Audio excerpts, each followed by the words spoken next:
outro olhar.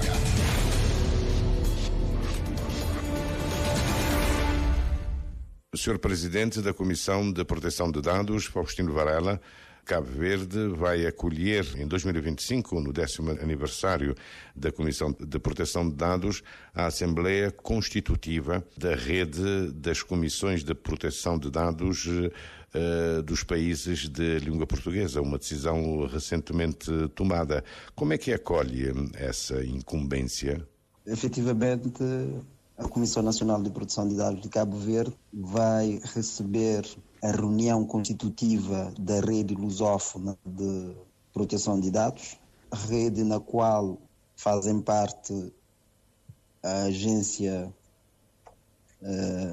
Nacional de Proteção de Dados de Angola, a Comissão Nacional de Proteção de Dados de Portugal e de Cabo Verde, a Agência Nacional de Proteção de Dados de São Tomé e Príncipe, bem como a Comissão de Proteção de Dados do Brasil.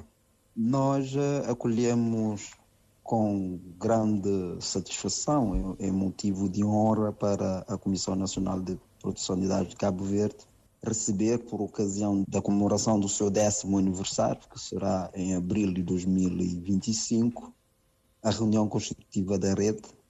Foi uma decisão tomada em Lisboa, no dia 25 de junho deste ano, por ocasião da comemoração do 30º aniversário da Comissão Nacional de Proteção de Dados de Portugal, em que nós, as autoridades lusófonas de proteção de dados, assinaram uma declaração de intenção visando a criação dessa rede. Portanto, nós acolhemos com honra e com um sentido de responsabilidade a realização desse evento, que nós queremos também associar não só à reunião constitutiva, a primeira reunião constitutiva da Rede Lusófona de Proteção de Dados, mas também associar a isso a conferência internacional relacionada com um tema que ainda não escolhemos, que tem sido o mote da Comissão Nacional de Proteção de Dados, ou seja, comemorar anualmente o seu aniversário com uma conferência internacional. A constituição de uma rede visa vários objetivos, desde logo a troca de informações nesse âmbito, mas eventualmente também a convergência normativa. Sim, a criação dessa rede visa vários objetivos, designadamente os que já disse, mas posso elencar alguns outros objetivos, designadamente reforçar a cooperação internacional entre as autoridades de proteção de dados que compartilham a mesma língua, também impulsionar o desenvolvimento de mecanismos de cooperação internacional entre essas autoridades, ou seja, as autoridades dos países lusófonos, disponibilizar um fórum permanente de intercâmbio de conhecimento em matéria de proteção de dados e outras matérias conexas, incentivar e apoiar os países lusófonos a criar legislação de proteção de dados e entidades que garantam de modo efetivo o direito à proteção de dados pessoais. Estou a falar designadamente da Guiné-Bissau, do Moçambique, também de Timor-Leste. São países que ainda não têm legislação de proteção de dados e, consequentemente, uma autoridade que garanta o direito à proteção de dados.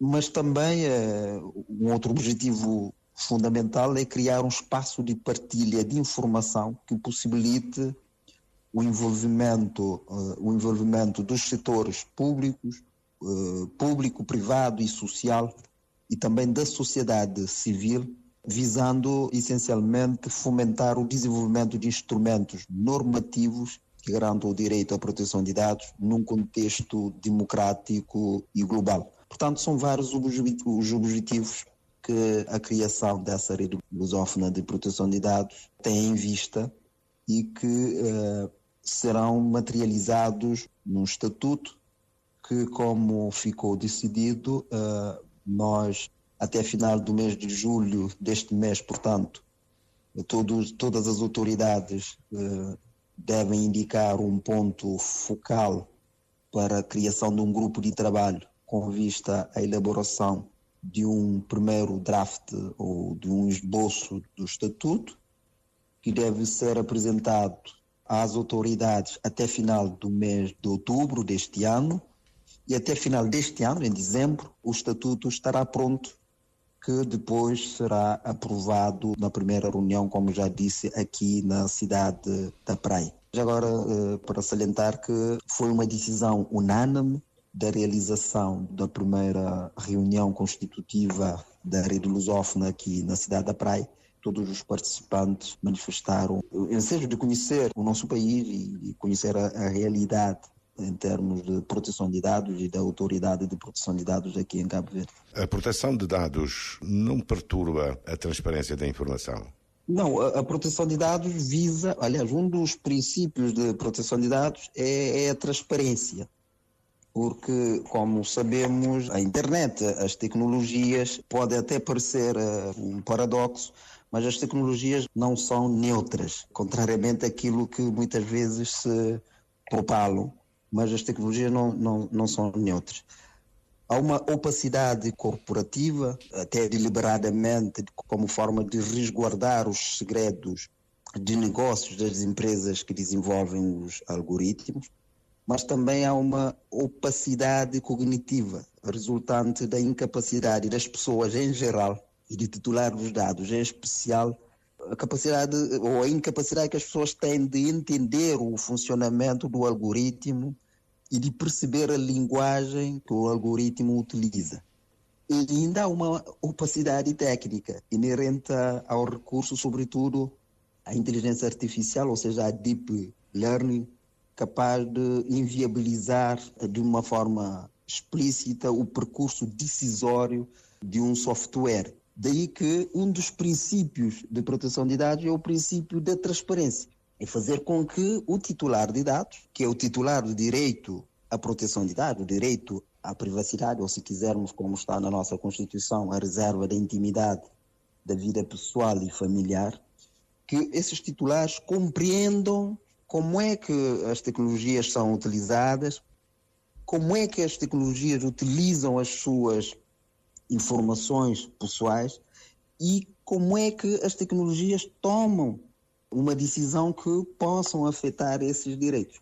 Portanto, aqui o que a proteção de dados visa é, sobretudo, a transparência no tratamento dos dados pessoais. Ainda há dias, numa conferência sobre inteligência artificial, drones e direito, promovida pela Escola Universitária Católica, o padre Afonso Seixas Nunes alertava que Cabo Verde deve saber escolher que inteligência artificial utilizar, que tecnologia, e ele estabeleceu dois paralelos. No caso da Europa, há a salvaguarda dos dados pessoais, mas no caso de países anglófonos, o bem público sobrepõe-se às pessoas, não é? E ele aconselhou a constituição de uma comissão técnica com membros altamente preparados para fazer esse aconselhamento. Eu sei que esteve presente. Tem algum juízo a esse respeito? Pude, com muito gosto, assistir a essa conferência, que tinha como título ou como tema os desafios da sociedade internacional e as questões da inteligência artificial. O conferencista foi bem claro, deixando quase de lado que não estava a falar de proteção de dados enquanto direito que o indivíduo tem, o direito fundamental ou o direito humano, que se quisermos falar num plano internacional. Ele deixou isso bem claro. Falou mais do direito da guerra, da utilização das novas tecnologias no confeccionamento de armas e não tocou muito no direito à proteção de dados enquanto direito fundamental ou enquanto direito humano. Mas, na minha opinião, a inteligência artificial, ele disse também isso, mas não é novidade, a inteligência artificial funciona sobretudo com informações, e com informações diversas em quantidade enorme, porque sem isso as tecnologias não conseguem tomar decisões, não conseguem funcionar de forma a que possam ter utilidade para a sociedade. E nós sabemos que é indispensável hoje a utilização da inteligência artificial ou das tecnologias em diversos aspectos ou diversas dimensões da vida humana. Isso é imprescindível. Mas, na minha opinião, o nosso país tem uma cultura jurídica que se aproxima da Europa continental, e creio que o nosso país já tomou uma decisão, que é ter o cidadão, o homem, no centro. Daí que o nosso Estado assenta na dignidade da pessoa humana, que é também aquilo que defende a maioria dos Estados do mundo. Pelo facto dos Estados Unidos, sobretudo, que é onde o conferencista está neste momento sediado, entre aspas, não prestar a mesma atenção ao direito à proteção de dados ou à privacidade do indivíduo como a Europa está a prestar neste momento, não significa que os Estados Unidos não têm isso em mente.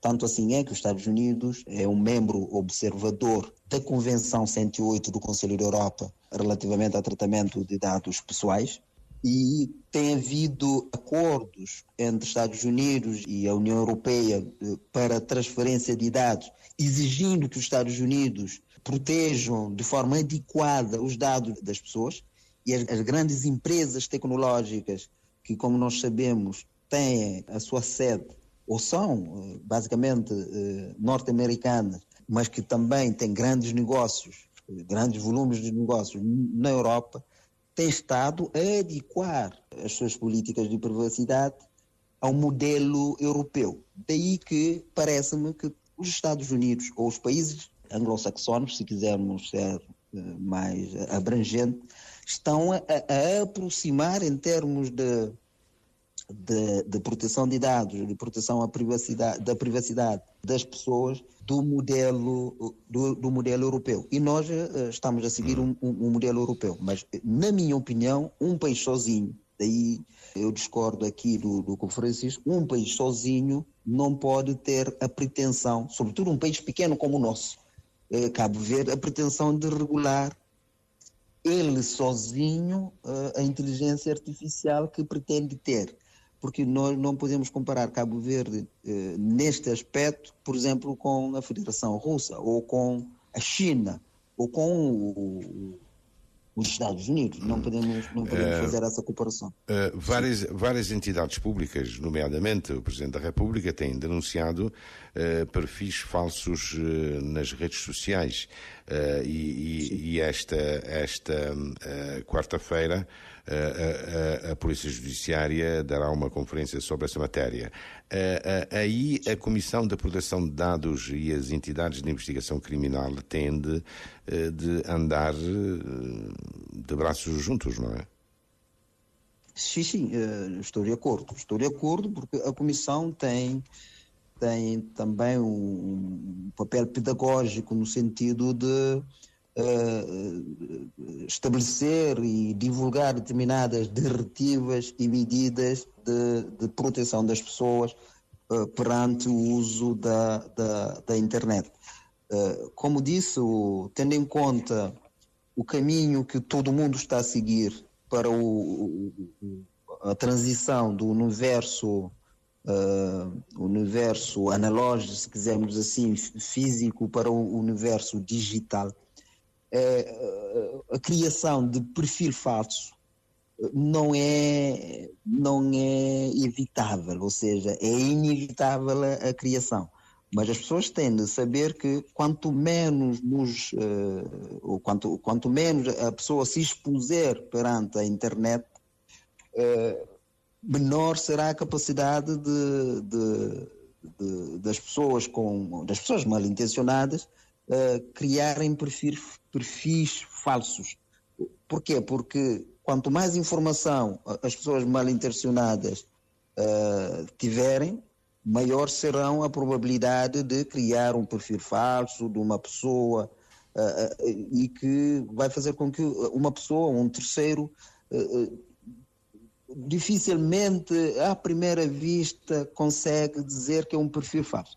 Embora haja métodos e técnicas que facilmente ajudam as pessoas a detectar um perfil falso.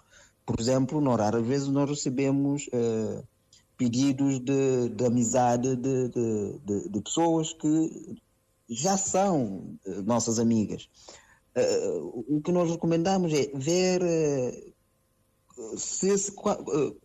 quantos amigos esse perfil falso tem em comum com a pessoa que recebeu a notificação para aceitar ou não a amizade. Depois é ver o historial, por exemplo, desse perfil. Há várias técnicas da pessoa chegar à conclusão se trata de um perfil falso ou não. Mas para isso também requer que apostemos, ou que o país aposte na formação ou numa cultura de uso da internet correta e da proteção dos dados pessoais. Eu queria abordar consigo a seguinte questão. À partida, a utilização de redes sociais leva a pensar que a entidade pública está a querer atingir um público cada vez mais vasto e diversificado. Mas o que é que está a acontecer neste momento, e é facilmente verificável, as páginas oficiais na internet, que não exigem a abertura de conta, estão um pouco esquecidas a favor das páginas nas redes sociais. Aí a Comissão de Proteção de Dados, o que é que recomenda? A Comissão Nacional de Proteção de Dados não cuida de dados institucionais ou de dados das empresas. Cuida e tem por competência proteger ou fazer que se cumpra a legislação relativamente a dados pessoais de pessoas singulares. É claro que está a virar-se moda as instituições criarem páginas nas redes sociais ou perfis, se quisermos, nas redes sociais para divulgarem as suas ações. É legítimo que as instituições façam isso. Não tenho elementos suficientes para dizer que estão um público maior. Eu creio que só se atinge um público maior quando esse público tem interesse nas informações que estão a ser veiculadas nesses perfis. Daí que eu, pessoalmente, entendo que não se deve deixar de lado o site institucional, o site, sem prejuízo de se criar também perfis nas redes sociais. Outro olhar.